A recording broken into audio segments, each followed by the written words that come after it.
اتفضل. شكرا يا حاج. حسابك كام؟ 40 جنيه بس. 40 جنيه؟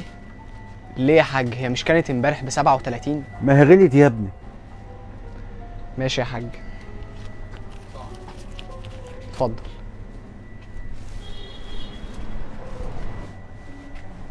هي يا حاج مش علبة الحلاوة ديت ب 37 في كل حتة؟ ما هو يا ابني لو بعناها ب 37 هيبقى فيها مكسب قليل ومش هتجيب همها. ما يا حاج الناس كده هتشتري من بره ومحدش هيشتري من عندنا. لا هيشتروا، يبقى بس انت باعها ب 40 ومالكش دعوه. وابقى بقى ده كمان ب 40. حاضر يا حاج. السلام عليكم. عليكم السلام. تعالى يا حبيبي. بقول لك ايه يا بابا، انا عايز فلوس الدرس. خد يا حبيبي. وخدت دي كمان. ماشي يا عم. الو. ازيك يا ابو حميد؟